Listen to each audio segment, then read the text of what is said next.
¿Sabías que tu propio sistema inmunológico o incluso defectos dentro de tus glóbulos rojos pueden hacer que se destruyan antes de tiempo? Hoy vamos a hablar de las anemias hemolíticas, un grupo de trastornos donde los glóbulos rojos tienen una vida mucho más corta de lo normal, menor a 120 días. Vamos a ver qué es lo que causa estas anemias hemolíticas y cómo afecta al cuerpo. Dentro de las generalidades de estas anemias empezaremos hablando del mecanismo general, el cual es una destrucción excesiva de los eritrocitos. Y esta destrucción excesiva nos va a generar dos consecuencias. Una disminución en la vida media de los eritrocitos menor a 120 días, como ya habíamos mencionado. Un aumento de la bilirrubina a predominio indirecto, debido a la hemólisis que se está dando. Un aumento de la lactato deshidrogenasa, componentes intracelulares del eritrocito que salen a la sangre.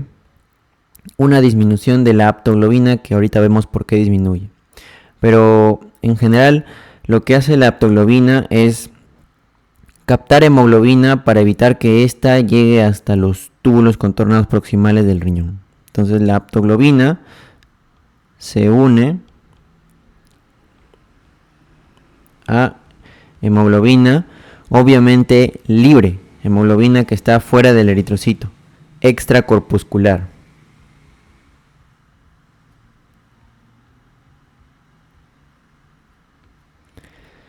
La otra consecuencia es el aumento de la eritropoiesis hasta 8 veces incluso, y esto lo vamos a ver reflejado con el aumento de los reticulocitos en la sangre periférica.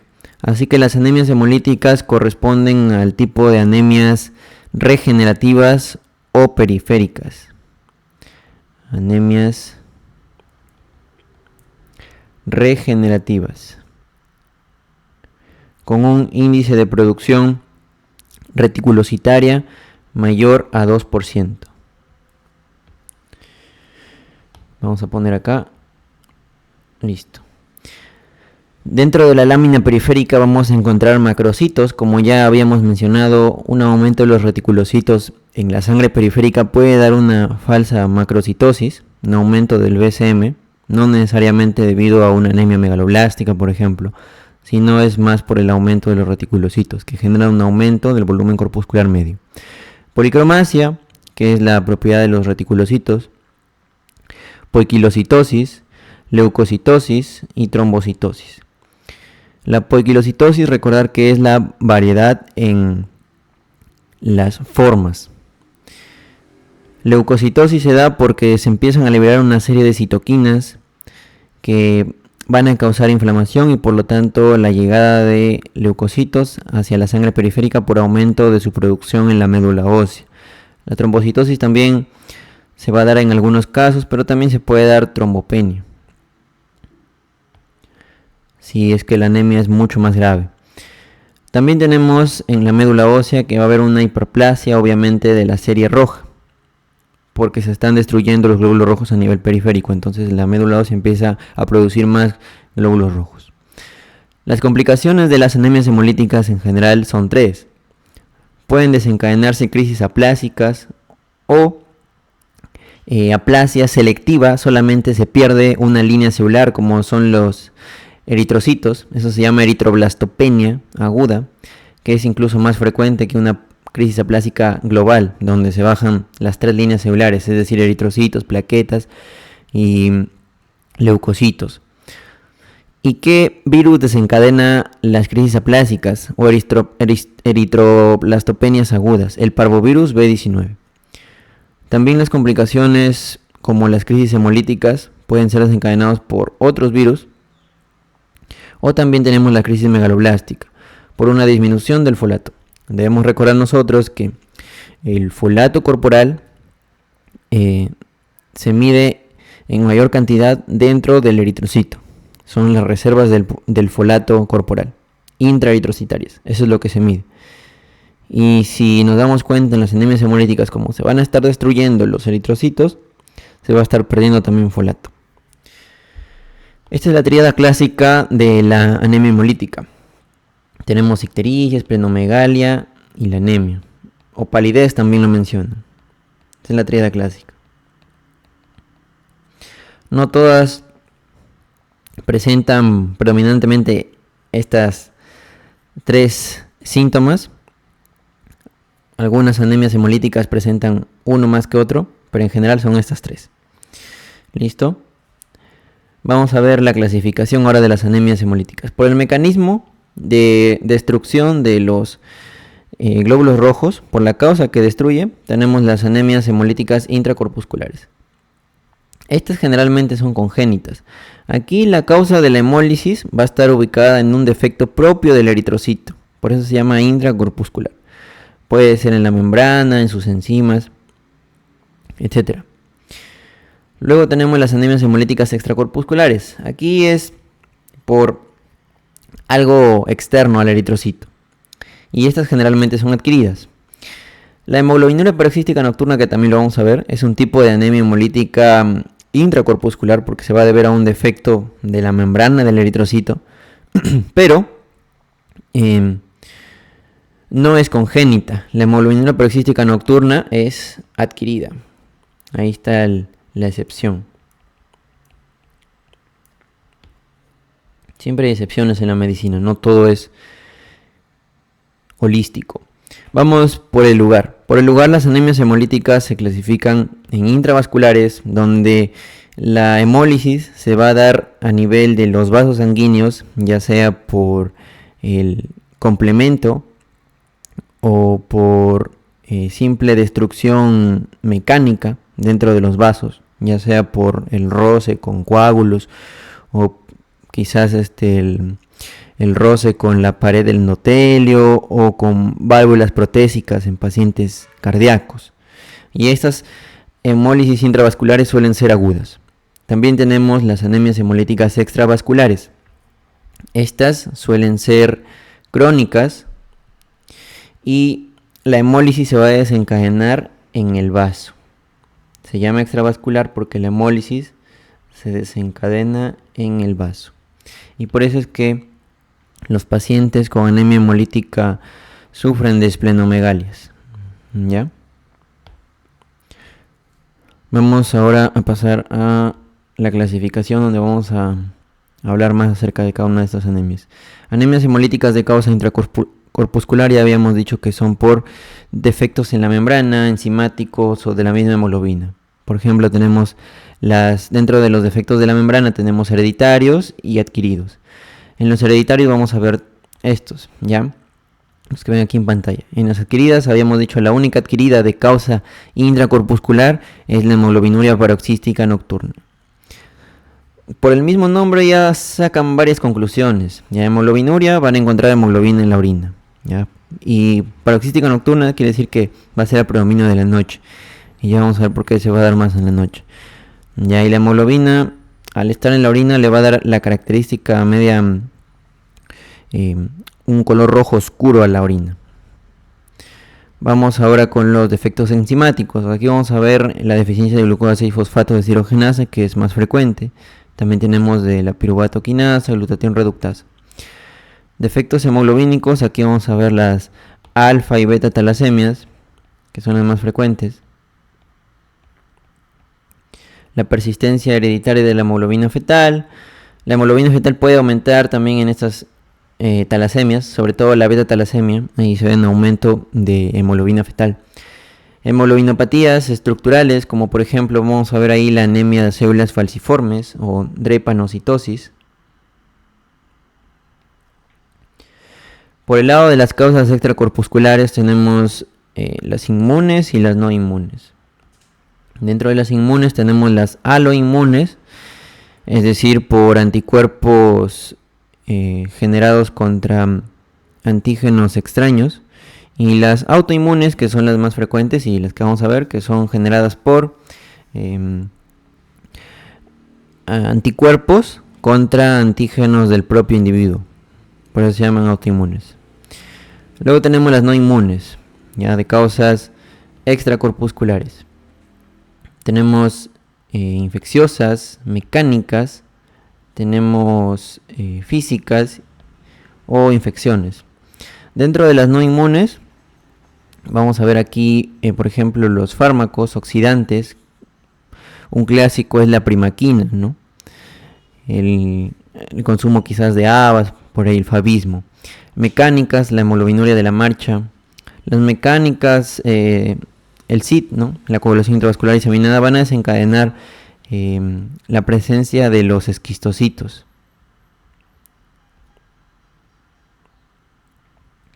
que son los eritrocitos fragmentados, ¿no? Fragmocitos también se les llama.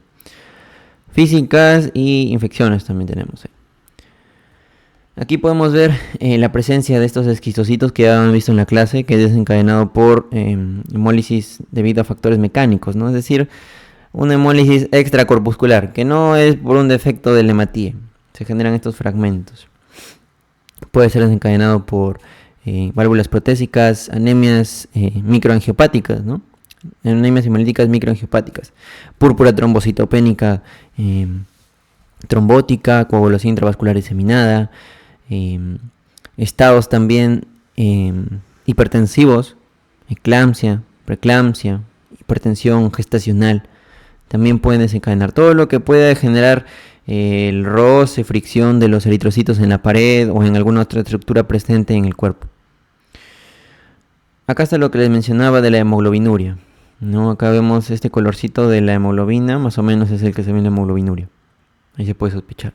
En las anemias hemolíticas, algunos otros síntomas también que se pueden ver por acumulación, sobre todo de los pigmentos. Como se van destruyendo bastante eritrocitos, se acumulan los pigmentos, ¿no? Es decir, la hemoglobina y su grupo hemo, ¿no? Que en sí el hemo son pigmentos, entonces empieza a acumular por acá, ¿no? Encima se forma más bilirrubina, se acumulan en las vías biliares, ¿ya? Y eso puede generar también colelitiasis, es otro síntoma que lo vamos a ver en algunos tipos de anemia. Y aquí vamos a ver el mecanismo, por ejemplo, tanto de las hemólisis extravasculares como de las intravasculares. Habíamos dicho que las hemólisis extravasculares se dan en el vaso. Y estas de acá se dan en la sangre, las intravasculares. Vamos a ver el mecanismo de cada una. Y después ya entramos en las características de cada una de las anemias. En primer lugar debemos recordar que los eritrocitos, después de 120 días, se tornan ya senescentes, se envejecen. Entonces vamos a encontrar nosotros macrófagos a nivel del vaso, del hígado, de la médula ósea. Pero principalmente los eritrocitos van a ser destruidos por los macrófagos del vaso. Entonces estos son los macrófagos del vaso. Aquí tenemos la hemoglobina. Dentro del eritrocito, obviamente, el eritrocito es destruido y se libera la hemoglobina y sus componentes, ¿no? Globina y grupo M. La globina bien sabemos que va a formar parte de la reserva de los aminoácidos. Y el grupo M, como pigmento, gracias a la hemoxigenasa, habíamos visto, se va a formar como productos la biliverdina y el CO. Ya el CO va a expirarse simplemente. También se libera el hierro, obviamente, porque el hierro está contenido acá dentro del grupo M. Hierro en estado férrico, como bien ferroso, en estado +2. Y para que se una la transferrina tiene que estar en estado +3. ¿Y quién hace esto? Esto lo hace la ceruloplasmina. Porque estamos en el vaso sanguíneo, no en la sangre. Aquí está la ceruloplasmina. Es una proteína dependiente de cobre. Entonces la transferrina se une el hierro +3. Vamos a poner el +3 mejor más acá. Se une al hierro +3 y la transporta hacia la médula ósea para formar nuevamente más hemo y unirlo a las globinas para formar hemoglobina en los eritroblastos. Por el lado de la biliverdina, esta viene por aquí en el torrente sanguíneo y hay una enzima que se llama biliverdina reductasa que transforma la biliverdina en bilirrubina. Esta bilirrubina es muy liposoluble, por lo tanto se va a unir a una proteína de transporte denominada albúmina, que es la proteína más abundante del plasma. Entonces la bilirrubina con la albúmina se unen y forman la bilirrubina no conjugada o bilirrubina indirecta. Se llama así porque todavía tiene que ir hasta el hígado para conjugarse. Aquí tenemos el hígado. Dentro de los hepatocitos presenta una enzima llamada la glucuronil transferasa que le va a transferir 2 glucurónidos a la bilirrubina no conjugada y la va a transformar en bilirrubina conjugada o bilirrubina directa. Esta parte ya la conocían. La bilirrubina conjugada en este caso se torna ya hidrosoluble y por lo tanto pasa al conducto biliar. Y en el conducto biliar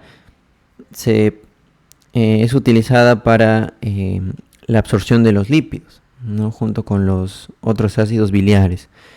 Entonces ahí en el duodeno, que se da la absorción de la mayoría de los nutrientes, se va a formar poco más hacia el yeyuno, casi llegando al colon, el urobilinógeno, por las mismas bacterias intestinales, que le van a quitar los grupos glucurónidos a la bilirrubina. Entonces forma el urobilinógeno, gracias a eso. Este sigue siendo hidrosoluble.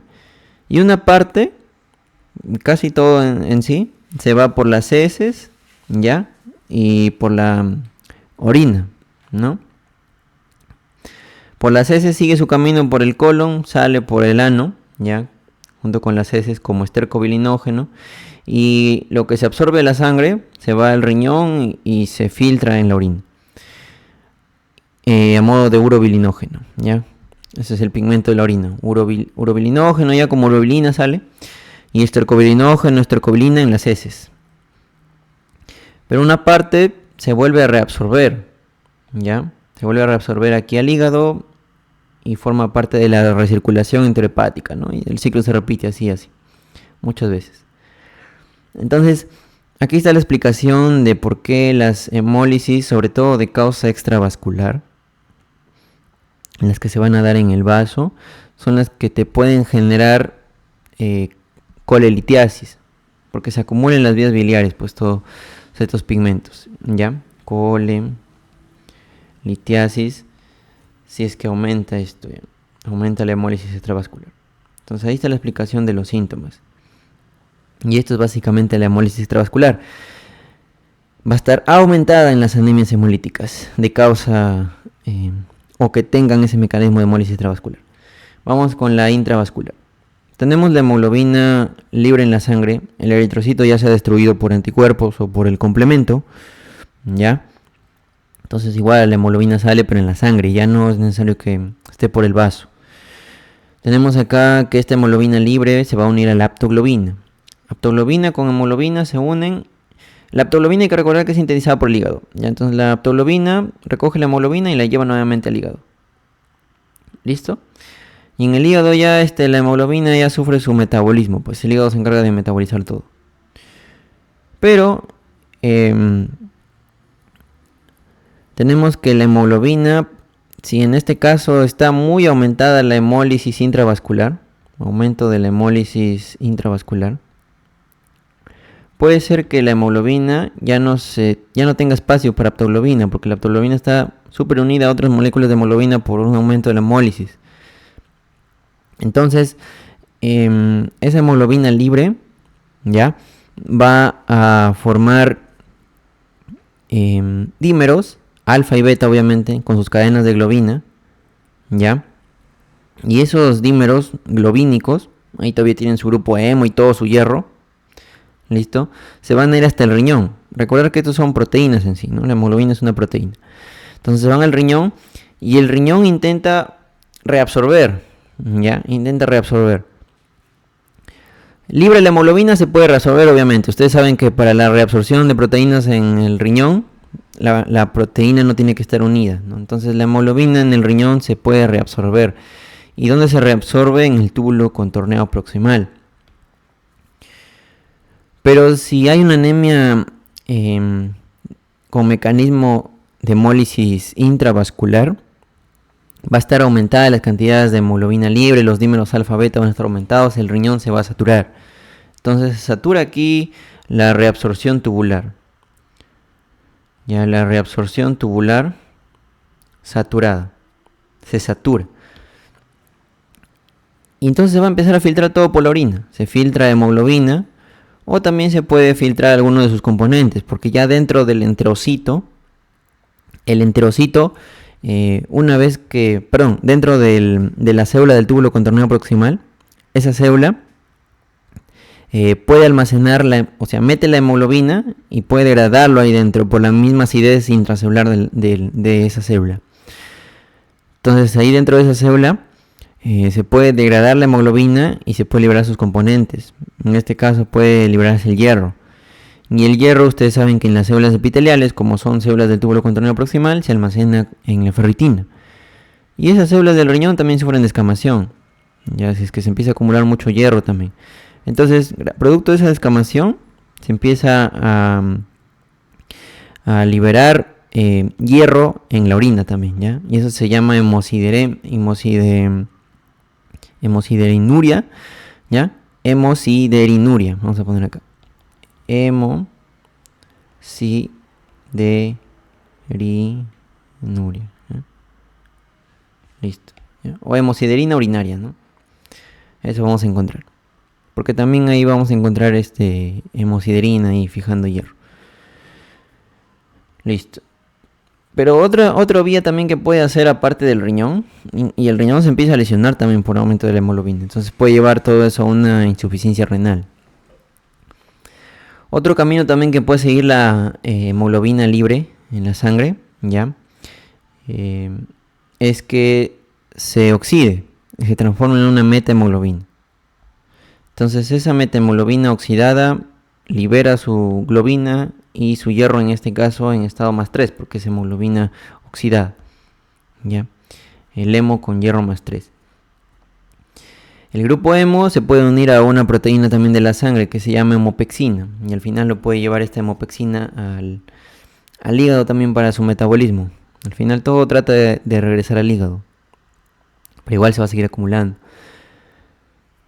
O si no, también en este caso el hierro más 3 puede oxidar a la albúmina y transformarla en metalbúmina. Recuerden que meta, el prefijo meta, significa que está oxidada esa molécula.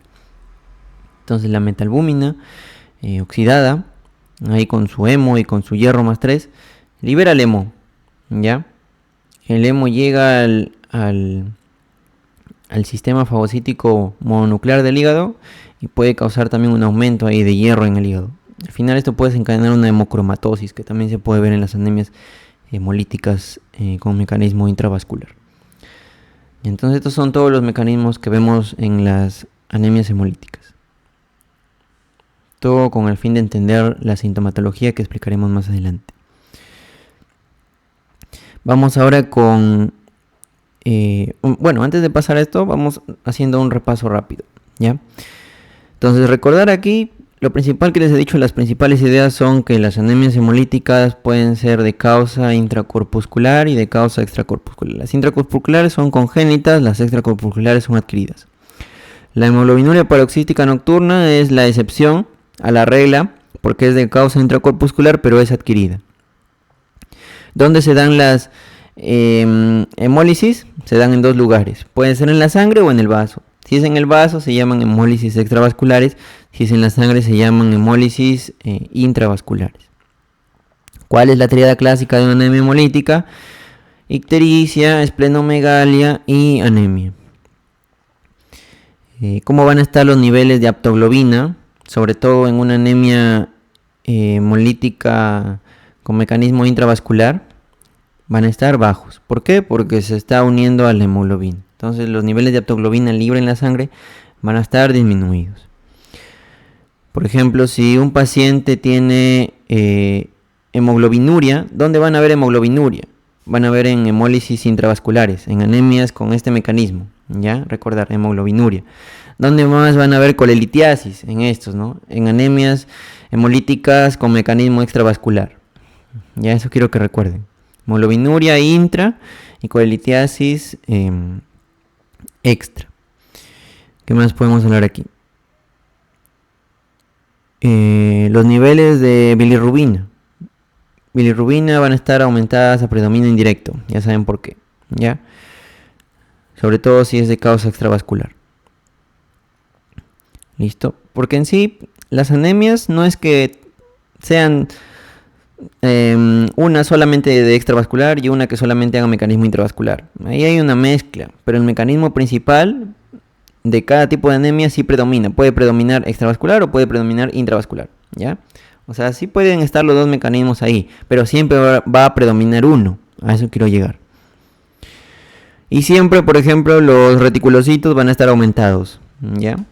Los reticulocitos, recordar también siempre, esas son características generales de las anemias hemolíticas. Eso principalmente, no se olviden. Vamos a pasar ahora a explicar cada una de ellas. Empezaremos por la esferocitosis hereditaria o enfermedad de Minkowski-Schaufer. Entonces, dentro de esta enfermedad tenemos que es una anemia hemolítica por alteración de la membrana eritrocitaria. Por lo tanto, es una anemia hemolítica intracorpuscular. Vamos a ver al toque algunas características. Esta es una enfermedad hereditaria y por lo tanto, si es hereditaria, tiene un patrón de transmisión, ¿no? Y ese patrón de transmisión, parece que lo he puesto por acá. Sí, hay que resaltarlo ya. Es el patrón de herencia autosómico dominante en un 75%. Por lo tanto, si es dominante, es frecuente. Y esta esferocitosis corresponde a la membranopatía más frecuente de todas. No va a haber otra membranopatía más frecuente que esta. Pero también puede ser de transmisión recesiva, pero es menos frecuente así. ¿Por qué se origina la esferocitosis hereditaria? Por una mutación en la proteína banda 3, 4.2, espectrina o también en la anquirina. Pero ¿cuál es la más frecuente? En la anquirina.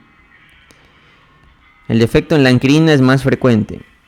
Más o menos el 50% de esferocitosis hereditarias tienen defecto de la anquirina. Recuerden que estas proteínas le dan al eritrocito su capacidad de deformación para atravesar los pequeños vasos sanguíneos. Y por lo tanto, si hay un defecto en estas proteínas, el eritrocito no se va a deformar. Y entonces, cuando llegue ya, por ejemplo, a los capilares bien pequeñitos de los vasos, ahí van a encontrar los macrófagos. Y como ahí se van a quedar los esferocitos, van a sufrir una fagocitosis por los macrófagos del vaso. Entonces, esta esferocitosis hereditaria es un tipo de anemia hemolítica intracorpuscular con mecanismo de hemólisis extravascular, porque la hemólisis se va a dar en el vaso. ¿Ya? Y acá, como dice, la causa más frecuente de hemólisis crónica congénita. Y esta hemólisis es de tipo extravascular, predominantemente, obviamente. ¿Ya? Vamos a ver acá el mecanismo, pues, ¿no? Tenemos acá el eritrocito normal, con todas sus proteínas que ya les he explicado en la clase de fisiología. Por ello era importante la clase de fisiología que la vean. La espectrina tiene 2 cadenas, y acá la banda 3, que era un transportador iónico de bicarbonato y cloruro, y las glucoforinas también que están presentes. ¿Ya? Banda 4.2, que une la anquirina con la espectrina a la banda 3, ¿ya? Entonces, principalmente es esta la anquirina, ¿ya? La mutada en la esferocitosis. Entonces, resaltar ahí ustedes esa parte. 50%. El resto son 25, 25, ¿no? Y ahí con la banda 3 también se reparten. 25, 25 el resto, 25%. Entonces, si hay un defecto en la anquirina, lo que va a hacer es que la membrana del eritrocito se empiece a vesicular, se empiezan a formar vesículas. ¿Ya?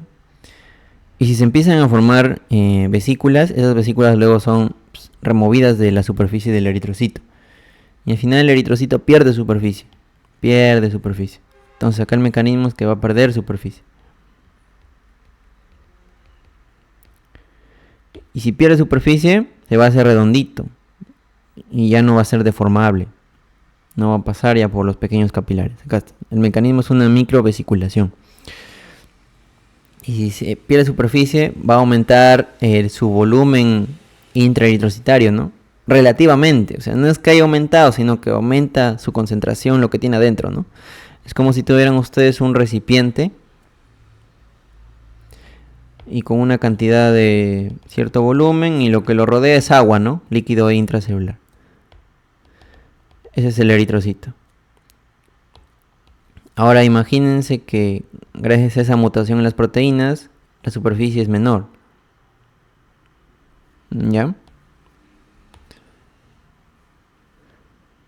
Pero la cantidad es la misma de todo. Sino que ahora ha aumentado su concentración relativa todo adentro, ¿no? ¿Ya? Más o menos esa es la idea a la que quiero llegar.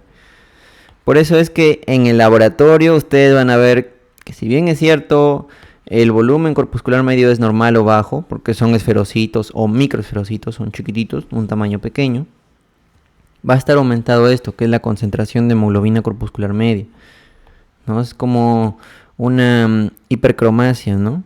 Que les había hablado en una de las primeras clases de la serie roja, de los índices eritrocitarios. Si les hablan de hipercromía, aumento de CHCM ante una microcitosis, ya por un BCM bajo, ahí hablamos de una esferocitosis hereditaria, ¿ya? ¿Cómo hacen el diagnóstico aquí? Mediante el test de fragilidad osmótica. ¿En qué consiste esto? Deben recordar ustedes que al haber también una mutación en la membrana, estos eritrocitos, esferocitos, aumentan su permeabilidad al sodio y al agua. Y si aumenta la permeabilidad a agua y sodio, si ustedes a estos eritrocitos en la esferocitosis lo colocan en un medio hiposmolar o hipotónico, el eritrocito se va a alisar porque es más frágil. Va a empezar a meter adentro sodio y agua y explota, ¿ya? Hay una hemólisis. Ese es el test de fragilidad osmótica en medio hipoosmolar. Entonces recuerden eso también. Ese es el diagnóstico. El tratamiento lo vamos a ver ahorita. Vamos con la clínica, ¿ya? Ya les había dicho que como esos eritrocitos son menos deformables, por ejemplo, van a llegar al vaso y van a ser destruidos al toque nomás, no van a pasar por sus capilares. Y ahí van a encontrar los macrófagos. Entonces el vaso los va a destruir. Y si el vaso empieza a destruir eritrocitos, aumenta su función, los destruye antes de los 120 días, el vaso va a empezar a aumentar el tamaño porque está aumentando su función. Ya eso es su esplenomegalia.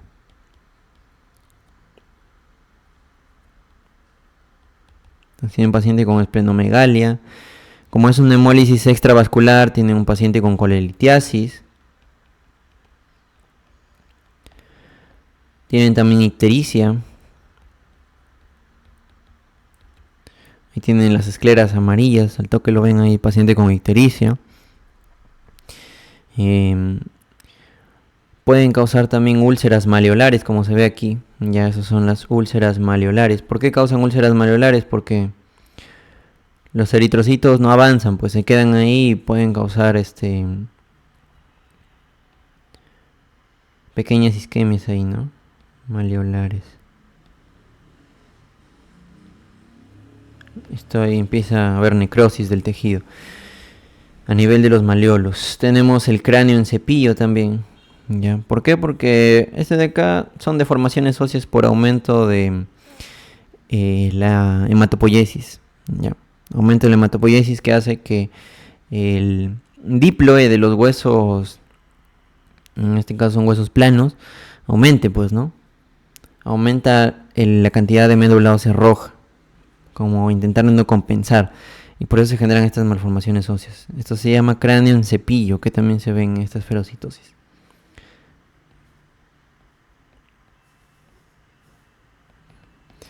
Listo.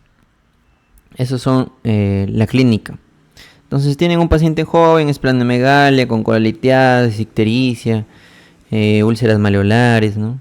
Y ahí le piden una radiografía cráneo en cepillo. Pueden sospechar de una esferocitosis, ¿ya? Y aparte le sacan hemograma, ¿no? Y ven estos valores. El test de fragilidad osmótica se puede revertir. Ya se revierte utilizando glucosa. ¿Y cómo se previene la hemólisis de los esferocitos en el medio hiposmolar? Con glucosa. Eso también les va a servir, ¿no? Porque para hacer el diagnóstico diferencial. Puede haber hemólisis así por fragilidad osmótica en otras enfermedades, pero si el test responde a la glucosa, entonces se trata de una esferocitosis hereditaria. El tratamiento, lo que se puede hacer aquí es realizar una esplenectomía, por ejemplo. Como tu vaso está aumentado de tamaño por el aumento de la hemólisis extravascular, puedes realizar esplenectomía. Pero la esplenectomía, cuando se hace, se recomienda realizar a partir de los 5 o 6 años. Y previamente a esta esplenectomía el paciente debe estar vacunado. Y ahí esto lo vamos a repetir también más adelante. Debe recibir vacuna contra microorganismos encapsulados, que son 3 principalmente, ¿no? El neumococo, principal causante de meningitis, por ejemplo, neumonía típica. El meningococo, ¿ya? Neisseria meningitidis, causante también de meningitis, pero en segundo lugar, ¿no? Y el Haemophilus influenza.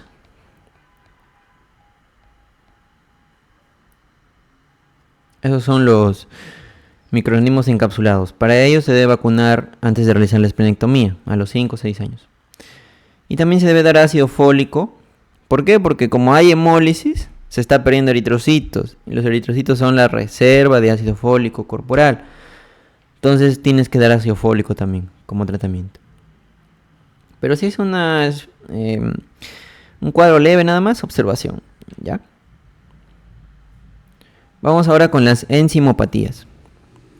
Dentro de las enzimopatías tenemos acá la más frecuente, que es el déficit de glucosa y fosfato deshidrogenasa. Tiene una alta prevalencia en áreas de paludismo endémico, ya que aquí a los pacientes los trata con primaquina, por ejemplo, esos fármacos que causan un aumento de los radicales libres, que pueden destruir los eritrocitos, si es que la persona tiene déficit de esta enzima. Es menos frecuente en mujeres en el caso de las crisis.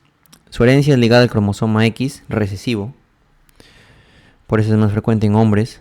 La fisiopatología es por una pérdida del poder reductor de eritrocito, como ya saben ustedes, porque esta enzima justamente la hemos visto en la fisiología también eritrocitaria, que se encarga de formar el NADPH.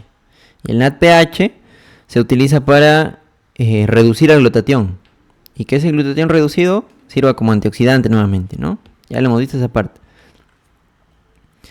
Entonces hay un aumento aquí, ¿no? De todos los agentes oxidantes. Se pierde toda la capacidad reductora del eritrocito. Entonces, ¿qué pasa con el eritrocito? Se desnaturaliza, precipita la hemoglobina. Hay formación de los cuerpos de Heinz por una precipitación de la hemoglobina, eso ya saben, ¿no? Cuerpos de Heinz, acuérdense, Heinz, hemoglobina. Aumento de la rigidez y una disminución de la deformabilidad. Y la hemólisis es una hemólisis intravascular, ¿ya? Porque como el eritrocito ahí nada más se empieza a oxidar adentro, ahí nada más lo empiezan a rodear el complemento y lo destruyen, ¿no? En la sangre nada más. Por eso es hemólisis intravascular. Entonces, es la primera hemólisis intravascular que estamos viendo, ¿no? La anterior, esferocitosis, era extravascular. Entonces, si es intravascular, ya saben la sintomatología que puede resaltar ahí, ¿no? Aparte de la anemia, ictericia, puede haber esplenomegalia también, pero más es la parte de hemoglobinuria puede haber también, ¿ya? Eso, hemosiderurinuria. La clínica es asintomático hasta que uno entra en contacto con el desencadenante. ¿Y cuáles son los desencadenantes? Aquí lo vemos. Antipalúdicos, por ejemplo. Habíamos dicho primaquina, en este caso. Pueden ser también cloricina, hidroxicloricina, mepacrina, entre otros, ¿ya? Quininas, la procainamina, quinidina, las sulfas también, ¿ya? Etcétera. Todos estos que ahí lo pueden leer. Causan las crisis hemolíticas. Y ya saben ustedes, ¿no? Que el favismo también, el consumo de habas se asocia a esto.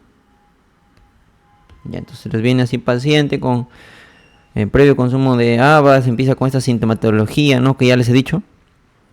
Entonces ahí pueden sospechar de una déficit de glucosa y fosfato deshidrogenasa. También tenemos, acá el tratamiento es evitar la exposición a desencadenantes, ¿no? Y en las crisis realizan transfusiones, porque se está perdiendo eritrocitos, pues, ¿no? Respecto a los otros, a las otras deficiencias enzimáticas tenemos de piruvato quinasa, ¿ya? La piruvato quinasa participa en la glucólisis, acuérdense, ¿no? Ahí en la última reacción, en esa parte. Entonces, enzimopatía que afecta a la glucólisis anaerobia, porque recuerden que el eritrocito no tiene mitocondrias, es de herencia autosómica recesiva, hay una disminución de la formación del ATP por déficit de la piruvato quinasa que participa en la formación de ATP y se genera una hemólisis extravascular, ¿ya? Porque el eritrocito, al perder ATP, pierde la capacidad completa de todas sus enzimas también, enzimas que utilizan ATP. Recuerden que el eritrocito también tiene la bomba de sodio potasio ATPase. Entonces, al no tener ATP, también esa bomba ya deja de funcionar. Igualmente ya puede ser destruido el eritrocito, en este caso por el vaso. Ya no es tan deformable, pues todas sus, incluso las proteínas citoesqueleto que también utilizan ATP ya no funcionan. Ya, hemólisis extravascular. Entonces acá cómo se determina con determinación de la actividad de la enzima. El tratamiento es sintomático, simplemente, y administración de ácido fólico siempre. Acá también pueden administrar ácido fólico. Y acá sí se puede realizar esplenectomía, pues, porque es una hemólisis de predominio extravascular. En cambio aquí no, porque es intravascular. El déficit de pirimidina nucleotidasa. Aquí es una degradación incompleta del ARN intraeritrocitario, ya por un déficit justamente de esta enzima, que va a generar un aumento del ARN. Y si aumenta el ARN dentro del eritrocito, nosotros habíamos visto unas alteraciones aquí dentro del citoplasma, en el eritrocito, ¿no? Que es el punteado basófilo, por aumento del ARN. Representa el punteado basófilo el ARN, pues, ¿no? Y hay que recordar rápidamente otras enfermedades donde veíamos este punteado basófilo con esta mnemotecnia. PTB, ¿ya? Déficit de pirimina 5 nucleotidas es 1, punteado basófilo. Talasemias, ahí también veíamos punteado basófilo, en las talasemias. Y la intoxicación por plomo, ¿ya? Y ahí está el PB, que es el signo químico del plomo, ¿no? PB, plomo, ¿ya está? Intoxicación por plomo. Ahora vamos a pasar a las alteraciones de las cadenas de la globina. Tenemos que las cadenas de globina pueden generarse alteraciones dentro de estas por déficit en la síntesis o por déficit en su función. Y bueno, si hay déficit también en la síntesis, hay déficit en la función. Pero en la síntesis me refiero a que la cantidad de hemoglobina sintetizada es menor. Y esas son las hemoglobinopatías cuantitativas. Y en el caso de la función tenemos las hemoglobinopatías cualitativas, donde hay se sintetizan normal las hemoglobinas, pero hay una alteración ahí en las características de esa hemoglobina. Y dentro de sus aminoácidos sobre todo. Entonces empezamos con las hemoglobinopatías cuantitativas. Aquí las representantes son las talasemias. Si son estudiantes de la Universidad Nacional de Trujillo, en su curso de laboratorio, les van a dar un caso clínico para que desarrollen sobre beta-talasemias, que son más frecuentes. Pero acá les he traído también las alfa-talasemias. Pero vamos a empezar con las beta. Las beta-talasemias son de herencia autosómica recesiva, ¿ya? Autosómica recesiva, ese es su patrón de herencia. Y se clasifican en, por ejemplo, talasemia menor, talasemia intermedia o talasemia mayor. Y la talasemia mayor es la más grave, obviamente. ¿Y por qué se llaman así? Porque, por ejemplo, en la talasemia menor, que está por acá, creo. Aquí está. Beta talasemia menor. Va a haber un déficit, ¿ya? En la síntesis de una cadena beta. Pero la otra cadena beta sí se va a formar, ¿ya? O también puede ser que el déficit de la síntesis no sea total, sea parcial nada más. Acá van a encontrar ustedes esta simbología. Beta 0 significa un déficit total. Beta más significa que hay déficit, pero el déficit es parcial y solamente de una cadena. Y la otra es normal, ¿ya?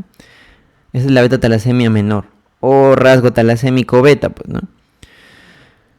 Y entonces esto casi no se detecta, ¿ya? El paciente es asintomático. Puede tener una anemia leve, pero normalmente es asintomático. Se detecta así casualmente cuando se van a hacer un análisis de laboratorio y en semograma sale sus eritrocitos muy microcíticos y muy hipocrómicos, ¿ya? Ahí se detecta. También tenemos la talasemia intermedia, como les había dicho. Aquí ya va aumentando el número de cadenas que se han formado mal. Aquí, por ejemplo, son 2 ya, ¿no? Tenemos déficit total de la cadena beta y un déficit parcial. O tenemos acá dos déficits parciales de las dos cadenas. La cosa es que se afectan aquí dos cadenas, ¿ya? Dos cadenas se afectan en la talasemia intermedia. En la talasemia mayor o anemia de Coley, ahí ya sí no se produce nada ya. No se produce ninguna cadena beta, ¿ya? O puede producirse una pero poquitito, la otra nada, ¿ya? Aquí sí se produce, ¿no? Como vemos aquí. Y son heterocigotos acá, pues acá son homocigotos ya, ¿no? Acá vemos acá en la intermedia, ¿no? La intermedia es como entre la menor y la mayor, ya, pues, ¿no? Mira, acá ven que no hay nada y acá un poquito, ¿no? En cambio acá nada se produce ya. O acá dos betas que son síntesis parcial nada más. Y entonces la talasemia mayor es más grave, también se llama anemia de Coley, hay que recordar esa parte, anemia de Coley. Otra característica, bueno, y acá está en el fenotipo de cada una, ya. Obviamente la que ustedes le van a dar también como caso clínico si son de la UNT, es esta, la talasemia mayor, porque es la que genera más síntomas, pues, porque la intermedia también como que no da muchos síntomas y es intermedia entre lo grave y lo leve, pues, ¿no? Como dice, la gravedad es variable. Entre rasgo talasémico y talasemia mayor. No les van a dar una talasemia intermedia para que diagnostiquen. Les van a dar una mayor. O una menor quizás. Ya, pero la hemólisis aquí sí es grave. Los pacientes con talasemia mayor o anemia de Coley requieren transfusiones periódicas. Bastante transfusiones. Y eso también les puede generar problemas porque al realizar transfusiones muy periódicas pueden causar una acumulación de hierro en esas personas. Una hemocromatosis secundaria en las transfusiones. Y la hemocromatosis también, quizás les pregunten en algún momento dónde son los órganos que mayormente acumulan hierro. Ya vamos a hablar aquí. Uno es el hígado, otro es el corazón y el otro es la hipófisis, ¿ya? El sistema endocrino también acumula hierro. Ahí. Pero por ejemplo, si se acumula aquí en el corazón ya es peligroso, ya pues. Esto es lo más grave que puede haber. Entonces ahí está, son dependientes de transfusiones, puede haber una sobrecarga de hierro. Vamos a hablar más acerca de esto, ¿ya? Siguiendo con el rasgo talasémico, hemos dicho que estos se hallan de casualidad. El recuento de eritrocitos es normal o puede estar aumentado. El BCM sí es muy bajo, 60-80. El HCM igual es microcítica, es una anemia microcítica hipocrómica. Electroforesis. La electroforesis es el estudio de elección para cualquier talasemia, tanto a alfa como beta, ¿ya? Entonces la electroforesis, porque están estudiando hemoglobina, pues, electroforesis para estudiar proteínas. La electroforesis ustedes van a encontrar una disminución de la hemoglobina A1, que es la que tiene las dos cadenas alfa y dos cadenas beta. Como no hay cadena beta, o hay déficit de esta cadena, entonces va a estar bajo acá la A1. Y van a encontrar un aumento leve, como es el rasgo talasémico, de las otras hemoglobinas, que no necesitan la cadena beta para sintetizarse, ¿no? De la hemoglobina A2 y la hemoglobina fetal. Hasta el 50%, ¿ya? No más. Y no requiere tratamiento, porque es asintomático. A menos que el paciente presente síntomas, ahí se le puede brindar un tratamiento sintomático nada más. Entonces, para hacer un diagnóstico diferencial con anemia ferropénica. Recuerden que la anemia ferropénica sí o sí van a encontrar microcitosis. El índice de distribución eritrocitaria en la anemia ferropénica está aumentado por encima de 15%, 14.5%, ¿no? Dependiendo de la literatura. Y lo que sí en la anemia ferropénica, lo que va a diferenciarla con la talasemia menor es que en la electroforesis de la anemia ferropénica, obviamente no van a encontrar la A2 aumentada, pues, ¿no? Van a encontrar disminuida o en sus cantidades normales. En cambio, en la talasemia sí, pues, ¿no? Van a encontrar un aumento de la A2. Recuerden que la A2 tenía dos cadenas alfa y como era 2, delta, ¿no? Delta de 2, ¿no? Dos cadenas delta. Y la fetal tiene cadenas alfa y gamma. Luego tenemos la mayor, ¿ya? No vamos a hablar de la intermedia porque son síntomas intermedios. Dentro de la mayor, homocigota o anemia de Coley, acá hay una ausencia ya total de las cadenas beta. Esta inicia a los 4 o 6 meses. ¿Por qué? Porque yo les había dicho en la clase también de la síntesis de hemoglobinas que la cadena beta recién agarra fuerza en su síntesis a partir de los 6 meses, ¿no? Acá incluso hay que poner directo 6 meses, ¿ya? 6, 8 meses ponen en otras literaturas, ¿ya? Acá se ha puesto 4 o 6, pero también mencionan de 6 a 8. Porque antes de este periodo, durante los primeros 6 meses, está sintetizándose en mayor cantidad la hemoglobina fetal, pero después de que ya pasaron los 6 meses, la hemoglobina A1 con sus cadenas beta ya debe predominar en síntesis. Y por eso recién ahí aparece la anemia cuando ya pasaron 6 meses. Porque al inicio está compensando ahí la hemoglobina fetal. La falta de la hemoglobina A1 con sus cadenas beta. Y la clínica sí es bien grave aquí, la anemia de coli. A partir de los 6 meses en adelante. Los niños empiezan a tener visceromegalias, es decir, hepato y esplenomegalia. Cráneo en cepillo, cara de ardilla, ¿ya?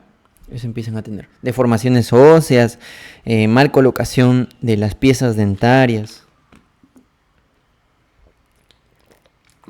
Lo que ven aquí, esta niña, clásica paciente con anemia de coli, talasemia mayor. ¿Listo? El diagnóstico es una anemia hemolítica crónica severa, microcitosis e hipocromía, aumento de los reticulocitos, como en cualquier otra anemia hemolítica que estamos viendo. Y el tratamiento, ya les había dicho, transfusiones. Pero aquí se debe dar quelación del hierro. Esto para evitar la sobrecarga de hierro, los quelantes de hierro. ¿Y cuál es un quelante de hierro? Deferoxamina. Me equivoqué aquí. Deferoxamina. Con eso lo acompañan a la transfusión del hierro, ¿ya? Pueden realizar esplenectomía también o trasplante de médula ósea. Esplenectomía porque van a tener bastante esplenomegalia, porque ahí se va a estar dando la hemólisis, ya es una hemólisis extravascular. Listo, entonces recordar a partir de los 6-8 meses de vida, diagnóstico, electroforesis, deferoxamina para evitar la sobrecarga de hierro. Otro tratamiento que pueden dar aquí es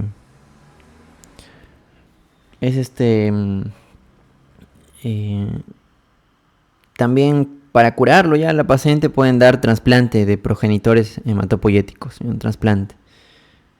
También pueden hacer. Ahí está trasplante de médula ósea. Es el único curativo.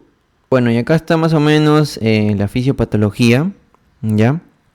La fisiopatología de estas anemias, bueno, es la siguiente, ¿ya? Hay una falta de producción de las cadenas beta, en el caso de las beta-talasemias, y va a haber un exceso de las cadenas alfa. ¿Por qué? A modo de compensar ese desequilibrio. Se van a formar tetrámeros de cadena alfa. Pero esa cadena alfa no va a ser soluble, por lo tanto va a precipitar dentro del eritrocito. ¿Ya? Y si precipita dentro del eritrocito también puede generar cuerpos de Heinz, ¿no? Como ya saben. Pero si precipita ya se empieza a destruir el eritrocito, ¿ya? Ahí se produce la hemólisis. Acá está, precipitación, hemólisis de hematíes en la sangre periférica.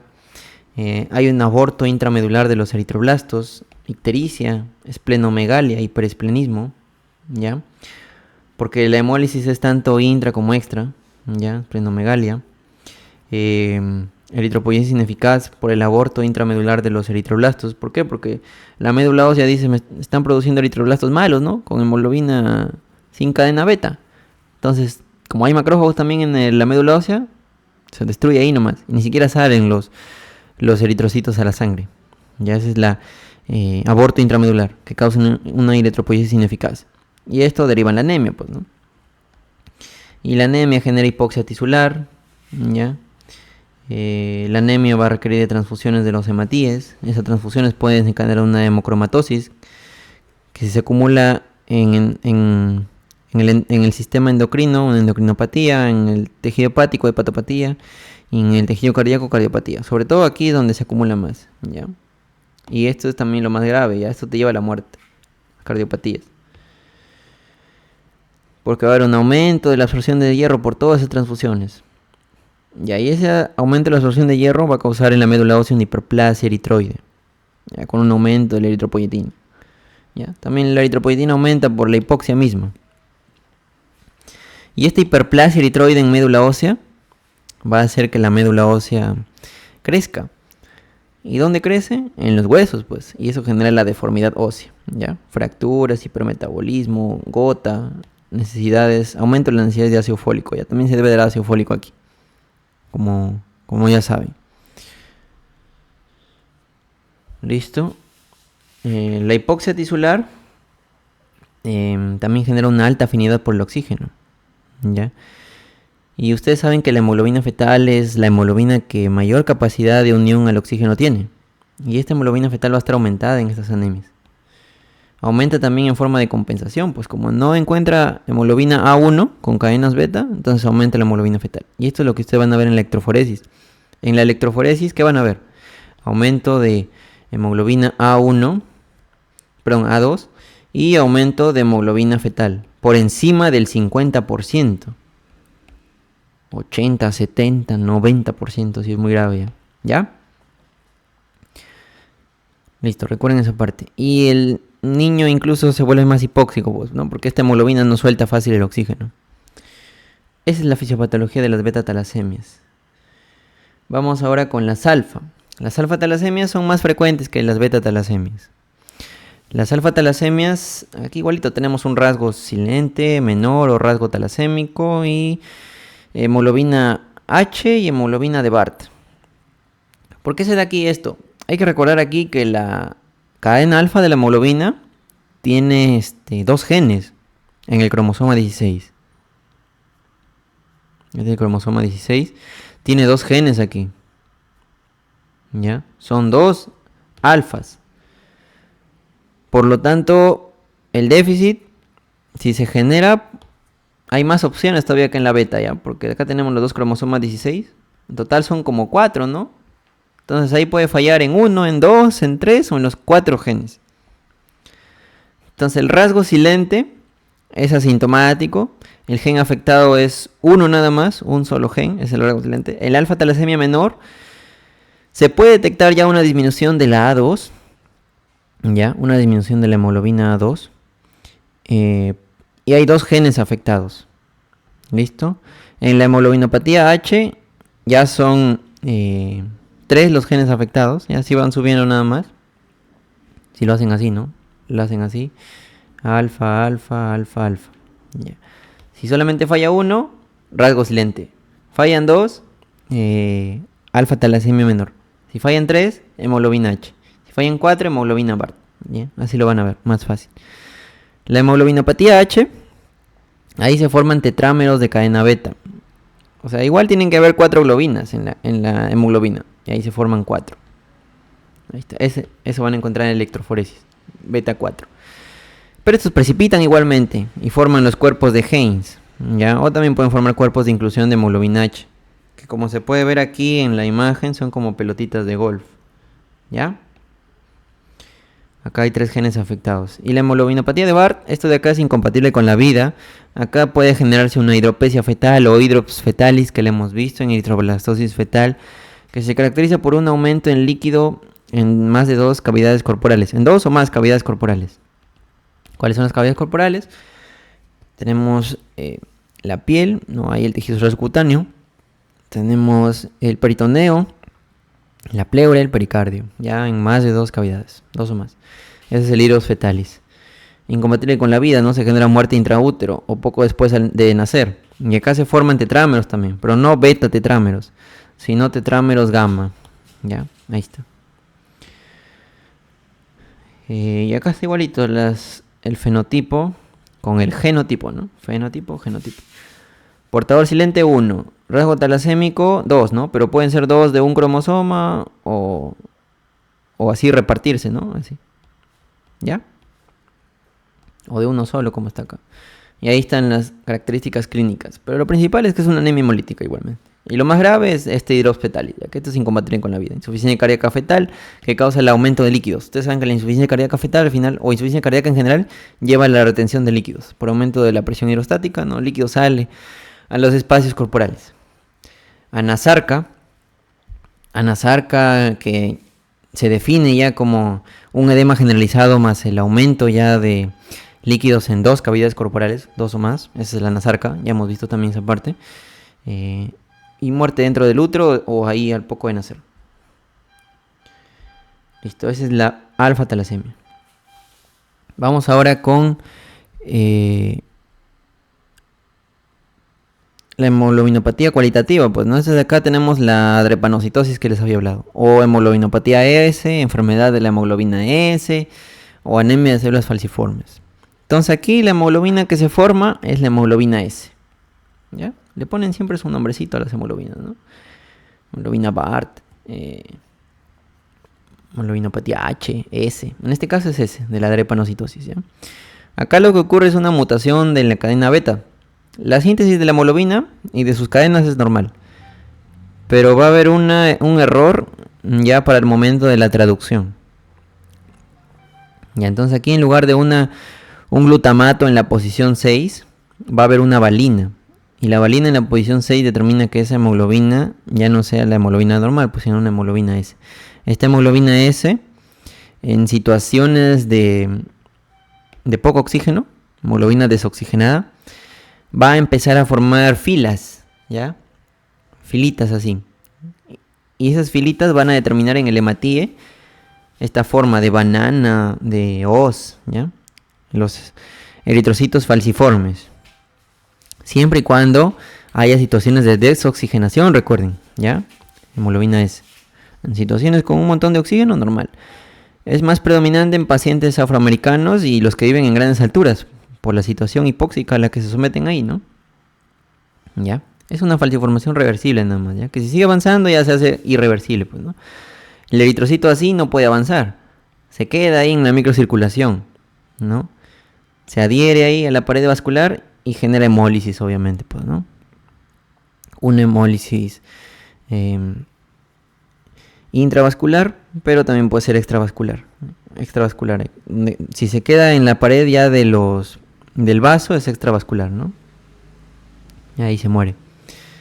Pero también puede morir ahí nada más por roce y fricción de todos los componentes que pasan por la sangre. Y el eritrocito ahí quietito se rompe también, ¿ya? Pero predominantemente es hemólisis extravascular. Sobre todo porque se queda en el vaso y ahí el vaso lo destruye. Y su inicio normalmente es a los 4 o 6 meses. Como es un déficit también en la cadena beta, igualito también la hemoglobina fetal compensa el inicio. Compensa el inicio de hemoglobina fetal. Y justamente el tratamiento también que se usa aquí para estos pacientes con alteraciones también de la cadena beta es aumentar la síntesis de la hemoglobina fetal para compensar, pues, ¿ya? Y acá lo que se usa es hidroxiuria. Hidroxiuria. La hidroxiuria aumenta la síntesis de las cadenas gamma de la hemoglobina fetal. Entonces aumenta con eso la hemoglobina fetal. Es un tratamiento que se puede dar aquí. Aparte de analgésicos, por ejemplo, cuando se produce ya las oclusiones vasculares, porque estos eritrocitos en forma de banana no avanzan, causan microinfartos. Y los microinfartos generan dolor, infecciones por bacterias. Ya causan isquemia, infarto. Estos microinfartos pueden ser en el vaso, ¿ya? El vaso se puede infartar. Y a estos pacientes se les llama los autoesplenectomizados, ¿no?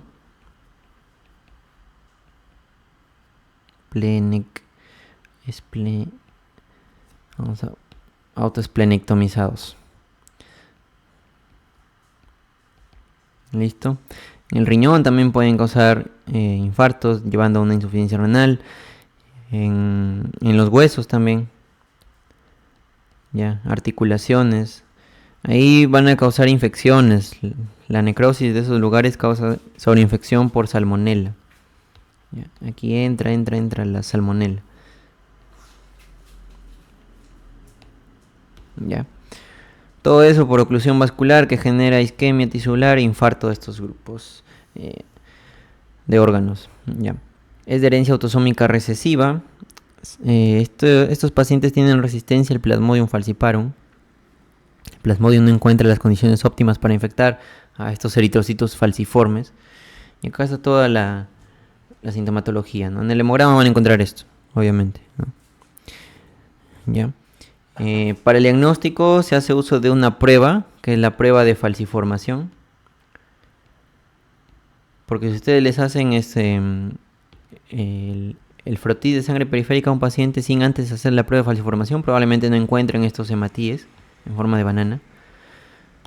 La prueba de falciformación consiste en someter a los eritrocitos a un ambiente hipóxico. ¿Y cómo le hacen eso? Con metabisulfito. Metabisulfito de sodio al 2%. Listo. Osteomielitis por los microinfartos, necrosis, infecciones por salmonella, ¿no? Ahí está. Necrosis de la cabeza femoral, el vaso atrófico, hipoesplénico o una autoesplenectomía, ya, sobrecarga de hierro por la alta hemólisis también que hay, una sobrecarga de hierro, corazón, hígado, ictus. También puede haber infartos a nivel de las arterias meningias, ¿no? Que generen una enfermedad cerebrovascular, o el ictus, stroke. Ya, infartos en la retina, pequeños vasos, ¿no? Se dan cuenta, que causan ceguera en la persona. Infartos pulmonares que sobredispongan a infecciones bacterianas. Cálculos de pigmento por la hemólisis extravascular, ya saben, ¿no? ¿Ya? Si es hemólisis extravascular, cálculos. Necrosis avascular de la cabeza femoral. Listo. Esa es la sintomatología de la anemia de células falciformes. Recordar hemoglobina S, glutamato valina, posición 6, pacientes afroamericanos, ya, sometidos a grandes alturas, o del África tropical. Prueba de falciformación con metabisulfito de sodio al 2%. Oclusiones, dolor, ya, el dolor con analgésicos, hidroxiuria, todas esas palabras clave que les pueden dar la clave en alguna pregunta de examen. Vamos ahora con la anemia hemolítica intracorpuscular congénita, adquirida, la única adquirida dentro de las intracorpusculares, la única excepción. ¿Cuál es esa? La hemoglobinuria paroxística nocturna. A ver, déjenme acomodar el toque esto. Ya. La hemoglobinuria paroxística nocturna se llama así porque se va a generar una hemólisis intravascular. Esta casi es hemólisis intravascular. Hemólisis intravascular por el complemento. Debido a que el eritrocito va a tener una mutación, no una mutación en el eritrocito, sino va a haber una mutación a nivel del gen PIG-A ubicado en el cromosoma X. Ese gen PIG-A lo que va a hacer es colocar el GPI, ¿ya? El fosfatidilinositol aquí en la membrana del eritrocito. Este GPI sirve para anclar otras moléculas. Y esas moléculas que se anclan al eritrocito son, por ejemplo, marcadores inmunológicos como el CD55 y el CD59. Pero, por ejemplo, en pacientes en los que... y estos de acá evitan que el complemento lo ataque y destruya el eritrocito. Pero, por ejemplo, en pacientes que tienen mutaciones del PIG-A, no se puede colocar acá el fosfatidilinositol. Y entonces, estos moléculas CD55 o CD59 ya no van a poder anclarse aquí en la membrana. Entonces el eritrocito de aquí ya no va a poder ser reconocido por el complemento como propio del cuerpo. Entonces el complemento lo detecta como algo extraño porque no tiene CD55 ni CD59. Entonces el complemento ataca, pues. ¿Y qué parte del complemento? El complejo de ataque de membrana, pues, ¿no? El MAC. Y ahí lo perfora aquí el eritrocito y hay una hemólisis intravascular. Entonces acá preguntas que les hacen: ¿cuál es el gen mutado en la hemoglobinuria paroxística nocturna? El PIG-A. ¿Dónde se ubica ese gen? X. ¿Qué hace el CD55, CD59? Sobre todo el CD59, ¿ya? Van a bloquear el complejo de ataque de membrana del complemento, ¿ya? Normalmente este CD55, CD59 también lo vamos a encontrar en leucocitos y plaquetas, ¿ya? Leucocitos, plaquetas, también los mismos eritrocitos, pues, ¿no? En estos tres. Pueden afectarse los tres, entonces también puede haber leucopenia, plaquetopenia, aparte de la anemia, pues, ¿no? ¿Ya? Entonces, los pacientes aquí van a cursar por la lisis de los eritrocitos con un síndrome hemolítico, ¿ya? Como ya saben, anemia, ictericia, pueden tener esplenomegalia. No es tan predominante aquí la esplenomegalia, pero puede haber también. Y aquí también va a haber una trombosis a repetición. Acá está, ¿no? Trombosis. Esto es lo que va a haber.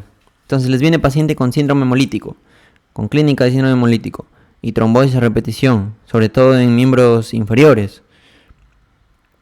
Ya pueden sospechar ahí una hemoglobinuria paroxística nocturna. Ya vamos a ver ahorita cómo se hace el diagnóstico. que obviamente es detectar esto, ¿no? Estas proteínas en la membrana, si están ancladas o no en el eritrocito. Y esto lo hacen mediante citometría de flujo, ¿ya? Siempre que van a detectar marcadores, citometría de flujo. Y esto recuerden también para leucemias. Muy importante la citometría de flujo. Esa es de elección para marcadores. Para leucemias se hace bastante porque depende de los marcadores también el tipo de leucemia. Entonces en trombosis, la trombosis, ¿por qué va a ser originada? Porque cuando hay esa hemólisis de los eritrocitos, se empiezan a acumular aquí los fragmentos, ¿no? Empiezan a pelotar aquí y empieza a haber inflamación. Y esto llama leucocitos, llama plaquetas. Y entonces hay una pérdida del óxido nítrico. El óxido nítrico va a disminuir en cantidad porque se empieza a librar más. Y ustedes saben que el óxido nítrico se encarga de hacer vasodilatación. Y también el óxido nítrico inhibe la agregación plaquetaria. Entonces hace que se acumule aquí más plaquetas, ya alrededor de estos eritrocitos todos rotos, ya se empieza a acumular ahí las plaquetitas y genera estos cuadros de trombosis, ya, y el paciente viene varias veces con trombosis y aparte con síndrome hemolítico. Ya pueden sospechar ahí una hemoglobinuria paroxística nocturna, ¿no? Trombosis que no saben la causa y siempre viene por trombosis, ya, disminución del óxido nítrico. Activación de las plaquetas, hemólisis intravascular, activación de los neutrófilos. Pero al final también se pueden afectar plaquetas y leucocitos, ¿no? Y bajan también. Acá está la clínica, ¿no? Anemia, levictericia, hemoglobinuria, hemosideриnuria por la misma hemólisis intravascular. Lo mismo que hemos visto hace rato. Ferropenia, insuficiencia renal por la liberación de la hemoglobina, pues todo lo que te puede llevar los mecanismos que hemos explicado al inicio de la clase. Esplenomegalia también puede haber, infecciones, hemorragias, trombosis, ¿ya? Y la trombosis puede generarse a cualquier nivel, pues, en miembros inferiores, en el cerebro, o por ejemplo en el hígado, en las venas suprahepáticas. Y esto se llama síndrome de Budd-Chiari, un trombo ahí en las venas suprahepáticas. Trombo en venas suprahepáticas. Y justamente esta trombosis en venas suprahepáticas puede ser que haya un aumento de el volumen hepático, pues, ¿no? Por un edema hepático que causa una esplenomegalia. Y esa esplenomegalia puede causar, hepatomegalia. Y esa hepatomegalia después puede llevar a una esplenomegalia, ¿no? Porque ahí todo el vaso, por la circulación portal, llega hasta el hígado, ¿no? Pero si se empieza a acumular ahí en las venas suprahepáticas, se acumula en el hígado el líquido, se retrocede más, se acumula en la vena porta, retrocede más, en la vena esplénica, retrocede más, llega al vaso y también hay una esplenomegalia. Entonces, por eso puede haber una esplenomegalia también, ¿ya? Más que por la hemólisis extravascular aquí. También puede llevar a eso. ¿Qué más? Y al diagnóstico les había dicho esto, citometría de flujo por elección, para detectar CD55, CD59. Test de Ham, ya el más específico. El test de la sacarosa, S de sacarosa, más sensible. O los reticulocitos aumentados, ¿ya? Entonces también van a encontrar ahí, porque es una hemólisis. Como en toda hemólisis van a encontrar reticulocitos aumentados. El tratamiento se dan inhibidores del complemento, ya del C5. Pero al dar estos inhibidores del complemento tienen que también vacunar al paciente, ya. Antes tienes que vacunarlo, porque si inhibes su complemento, pucha, lo malogras también, ¿ya? Vacunar contra encapsulados, ¿ya? Especialmente para meningococo. También puede haber un tratamiento curativo, trasplante de progenitores hematopoyéticos. La evolución de la hemoglobinuria paroxística nocturna. Esta de acá lo vamos a ver también después en anemia plástica, que viene a continuación, y en las leucemias. Ya puede evolucionar estas enfermedades. Mayormente evoluciona una anemia plástica. Como les digo, acá se afectan las tres líneas también, ya la hemoglobinuria paroxística. Sino que al inicio solamente son eritrocitos que se ve ahí y que causan la acumulación de plaquetas y trombosis y también la inflamación por la misma destrucción intravascular, porque se está activando el complemento. Hay una activación ya del sistema inmune. Y si se activa el sistema inmune, se activan plaquetas y todo, pues. Y consume el óxido nítrico todo eso. Se consume el óxido nítrico porque los leucocitos también consumen óxido nítrico. Y ya pues eso causa las trombosis a repetición. Acumulación de plaquetas, disminución de óxido nítrico, disminución de la vasodilatación.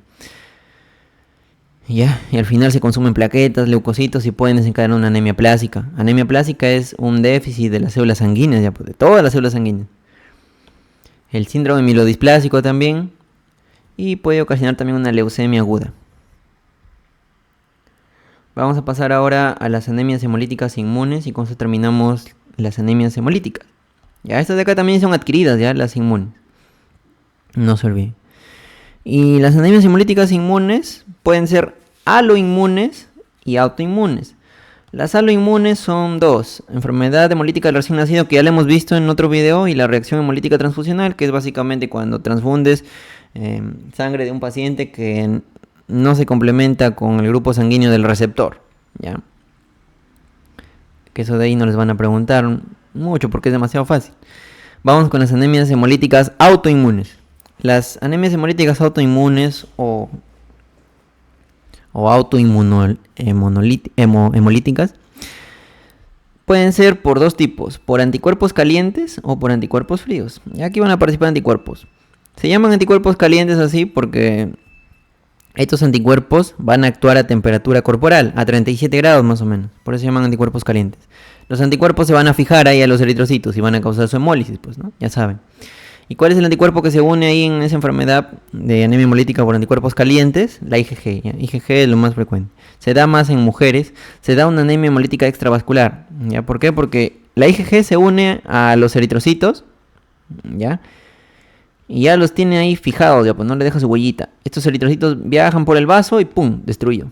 ¿Ya? Se destruyen los macrófagos del vaso, porque ya detectan ahí la opsonización por la IgG. Pueden ser primarias, pueden ser secundarias. Secundarias a síndromes linfoproliferativos, en alteración ahí del sistema inmune, mesenquimatopatías, infecciones virales, enfermedades inmunológicas. ¿Ya? Todo lo que tenga que ver con inmunológico te va a llevar a una anemia hemolítica autoinmune. Dentro de los síndromes linfoproliferativos, que lo vamos a ver en leucemias, ¿ya? Acá tenemos a la leucemia linfocítica crónica. La leucemia linfocítica crónica te puede llevar también una anemia hemolítica por anticuerpos calientes. Ya vamos a poner acá más abajito. Ahí. Recuerda acá también que puedes encontrar en este tipo de anemia hemolítica los esferocitos. Los esferocitos no solamente lo vas a encontrar en esferocitosis hereditaria, sino también aquí, ¿ya? Anemias hemolíticas autoinmunes, por anticuerpos calientes principalmente. ¿Qué más de esto? Para que recuerdes que la anemia hemolítica por anticuerpos calientes es extravascular, hemólisis extravascular, te puedes acordar, como es caliente, cuando hace calor, por ejemplo, sales afuera, ¿ya? En el calor sales, o sea, extra, ¿ya? Así te acuerdas. En el calor sales a la calle. Aunque a algunos no les gusta mucho el calor, pero así, ¿no? Ya en el calor sales. Ahora tenemos por anticuerpos fríos. Anticuerpos fríos y ya va a ser una hemólisis intravascular. Ahorita vamos a explicar por qué. Acá se va a activar el complemento también, ¿ya? ¿Por qué? Porque se activa IgM y la IgM es respuesta primaria. Y como es primaria, es complemento nomás, ¿ya? Entonces el complemento destruye ahí el eritrocito, es intravascular. Y acá te acuerdas, cuando hace frío, entras, ¿ya? Cuando hace frío, entras. Te quedas adentro. Bueno, algo más de las anemias hemolíticas por anticuerpos calientes es que atacan los IgG, ¿ya? El anticuerpo IgG ataca al grupo RH, ustedes saben, ¿no? Recuerden que el IgG atraviesa placenta, ¿ya? Y por eso atacan al RH. RH en este caso como un síndrome hemolítico del recién nacido o eritrocitosis fetal, así igualito, ¿ya? IgG ataca al RH. Ya, seguimos con los fríos. Ya, en los fríos tenemos dos enfermedades, ¿ya? Enfermedad de aglutininas frías, que es causada por IgM principalmente. Se llaman fríos así porque actúan a una temperatura menor a 37 grados. Ya, acá es a temperatura, más abajo, a temperatura de 37, ¿no? Ya está. Y esta menor de 37, incluso 30 grados por ahí, ¿eh? Así, bien bajo. Por eso se llaman fríos. Entonces tenemos IgM en la enfermedad de aglutininas frías o de crioaglutininas, ¿ya? Aquí se ataca a otro sistema de la membrana del eritrocito. Se ataca al sistema I, ¿ya? I que tiene su I chiquita, ¿no? Así como el RH tiene el antígeno D, este tiene su I. Y los que no tienen I ya tienen una I minúscula, le ponen así en el genotipo, ¿ya? Al sistema I, ¿ya? Esas son las aglutininas frías o crioaglutininas. Y acá dentro de los anticuerpos fríos también actúa IgG, pero es una IgG que actúa a esta temperatura, menor de 37, 30 grados centígrados, ¿ya? A temperaturas frías. Y aquí tenemos la hemoglobinuria paroxística frigore, ¿ya? Hay frigore, frío, ¿ya? Y este de acá, frigore, ataca al antígeno P, ¿ya? ¿Listo? Es el sistema P de la membrana de los eritrocitos, ¿no? ¿Se acuerdan que tenemos el grupo A o RH, que son los dos principales? Pero también tenemos otros antígenos, ¿no? Tenemos el I, por ejemplo, el grupo P, ¿ya? Y crioaglutininas o aglutininas frías, IgM, y el P, IgG, ¿ya? Pero IgG fría, pues, ¿no? Y el IgG caliente es para el RH. Y también tenemos hemólisis inducidas por fármacos, pues que eso ya no lo vamos a ver. Solamente esta parte no vamos a quedar, porque fármacos ya son bastantes los que causan hemólisis. Y no les preguntan. Ya, entonces, ¿cómo se hace el diagnóstico de estas anemias hemolíticas? Se hace como es todo inmunológico, se hace por el CUMS. Ya, todas estas de acá te van a dar, las autoinmunes te van a dar CUMS positivo. Bueno, desde arriba, ¿no? Desde las inmunes también, ¿ya? CUMS positivo. Prueba de CUMS, que ahorita te explico también qué consiste. Hay dos tipos de pruebas, ¿no? La directa y la indirecta. En la clase de eritroblastosis fetal te había dicho que en la enfermedad hemolítica del recién nacido, la madre tiene los anticuerpos. Y como la madre tiene los anticuerpos, va a ser positivo al CUMS indirecto. ¿Ya? Porque el CUMS indirecto detecta anticuerpos, flotando ahí en el plasma. En cambio, el CUMS directo detecta anticuerpos también, pero unidos a los eritrocitos. Entonces, el CUMS directo es positivo en la eritroblastosis fetal en el recién nacido ya. Recién nacido, CUMS directo positivo. Madre, CUMS indirecto positivo. En cambio, acá en las anemias hemolíticas autoinmunes, acá lo que va a ser siempre positivo es el CUMS directo. CUMS directo positivo les van a hablar, ¿ya? Van a detectar anticuerpos unidos ya a los eritrocitos, como en un recién nacido, ¿no? Pero acá no estamos hablando de recién nacidos, ¿no? Esos son diferentes. Recuerden esa parte. Ya, y vamos a hablar, pues, ¿no? Del test de CUMS. Tenemos el CUMS directo. Acá se usan glóbulos rojos del paciente. Sangre del paciente con sus glóbulos rojos. Esos glóbulos rojos, obviamente, si el paciente está enfermo, va a tener los anticuerpos unidos a sus antígenos, ¿no? Ahí están los anticuerpos. Autoanticuerpos, en este caso. Porque son anemias autoinmunes. ¿Ya? Autoanticuerpos contra antígenos propios. Los aloanticuerpos son contra antígenos extraños, recuerden. También lo hemos visto en la parte de eritroblastosis fetal, que deben verlo. Entonces acá tenemos la sangre del paciente con sus eritrocitos del paciente y le agregamos el reactivo de CUMS, que ahí tiene el antisuero antiglobulina humana de conejo. Son anticuerpos nada más. ¿Ya? Contra la fracción FC de los autoanticuerpos. ¿Ya? Ustedes saben que los anticuerpos tienen su fracción FC, no el palito.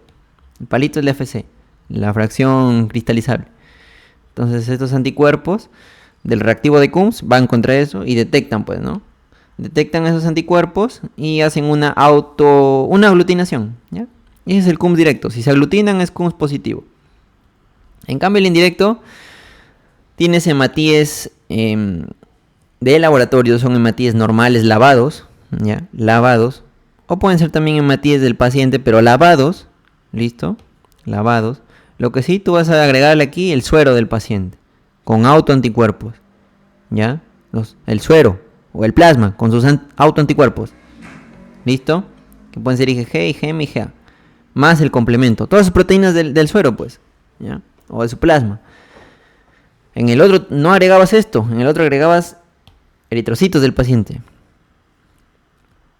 Luego, ¿qué haces? le metes ya los eritrocitos lavados y hay una reacción, obviamente, si el paciente está enfermo, pues, ¿no? Ya, se unen aquí los del suero del paciente a los eritrocitos con antígenos propios para esos anticuerpos, para esos autoanticuerpos. Y ya después recién le agregas el reactivo de Coombs. Y igualmente detectas aglutinación. Ya, aquí es como un doble paso, ¿no? Pero la diferencia es que acá son suero del paciente. Y acá es sangre del paciente, o eritrocitos del paciente. Elementos formes en el directo. Y plasma, suero en el indirecto. Entonces acá hasta qué detecta, pues. Directo, autoanticuerpos o complemento pegados ya al eritrocito del paciente. Indirecto, anticuerpos libres en el suero plasma del paciente. ¿Ya? Suero del paciente. ¿Cómo lo hacen? Usan glóbulos rojos del paciente. Indirecto, usan suero plasma del paciente y glóbulos rojos de prueba. ¿Ya? Glóbulos rojos lavaditos. Con el antígeno, pues, ¿no? Obviamente que quieren detectar. ¿Para qué se usa? El directo para diagnóstico de anemia hemolítica autoinmune, pues, ¿no? O también para eritroblastosis fetal, pero se hace el Coombs en la madre. En la madre es el Coombs directo, perdón, en el eritrocito, en el recién nacido, ¿ya? En el recién nacido es ahí, ¿ya?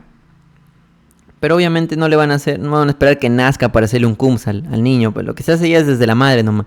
Y a la madre le hacen Coombs indirecto. Por eso acá está pruebas de compatibilidad o embarazos RH, ¿ya? Ahí, Coombs indirecto.